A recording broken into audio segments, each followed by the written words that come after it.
នៅសម័យមួយព្រះពុទ្ធគង់នៅក្នុងវត្តចេតពុនមានអាមាត្យម្នាក់និយាយចែកចង់នាងស្នំរបស់ព្រះបាទបសេនតិកោសលប៉ុន្តែព្រះរាជាពុំហ៊ានដាក់ទោសអាមាត្យនោះទេព្រោះគាត់មានគុណបំណាច់ធំណាស់ចំពោះព្រះនគរដូច្នេះទ្រង់ក៏ទូលពឹងព្រះពុទ្ធឲ្យជួយកាត់ក្តីទើបព្រះពុទ្ធត្រាស់និទានជាដកថាបពិតមហារាជកាលកន្លងទៅជាយូរលង់ព្រះបរមពោធិសត្វបានកើតជាអាមាត្យជំនិតនៃព្រះបាទព្រហ្មទត្តសោយរាជនៅក្រុងពារាណសីព្រះករុណាព្រះអង្គក្នុងកាលនោះមានអាមាត្យម្នាក់ទៀតដែលមានចិត្តប្រតិព័ទ្ធលើស្រីស្នំម្នាក់ហើយក៏ព្យាយាមនិយាយចែកចង់នាងក្នុងរាជរបស់ព្រះបាទព្រហ្មទត្តមានអាមាត្យម្នាក់ព្យាយាមនិយាយចែកចង់ស្រីស្នំរបស់ព្រះរាជាណែនាងរស់នៅក្នុងរាជវាំងមានសេចក្តីសុខទុក្ខយ៉ាងណាដែរ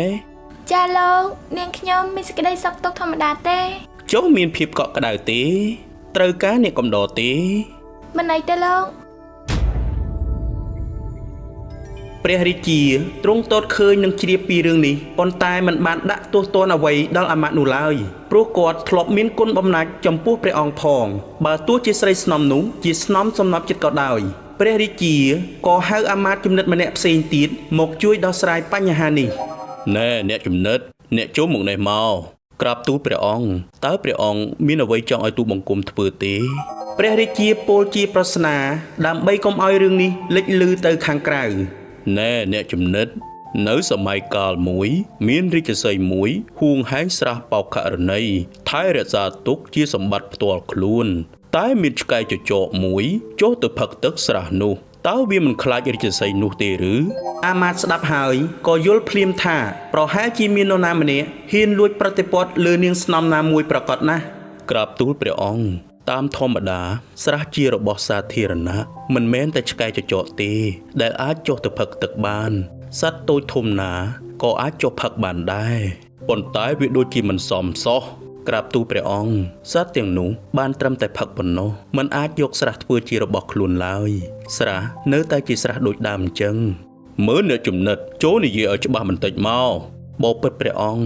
នេះដូចគ្នានឹងស្រីស្នំទាំងឡាយដែរបើគ្រាន់តែមានគេចូលមកនិយាយចែកចង់ក៏មិនមែនមានន័យថានាងខ្លាចជារបស់គេឯណា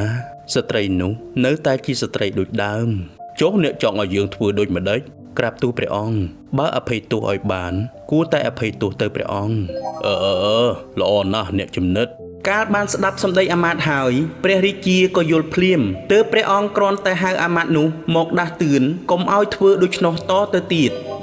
ក្នុងនាមជាអ្នកដឹកនាំត្រូវមានសុភវិនិច្ឆ័យប្រកបដោយយុត្តិធម៌និងមេត្តាធម៌អ្នកដឹកនាំដែលមានបញ្ញាមិនគួរប្រកាន់ទោសអូសដំណើរនិងកំហុសតូចតាចឡើយបើអាចអភ័យទោសឲ្យបានក៏គួរតែអភ័យទោសទៅ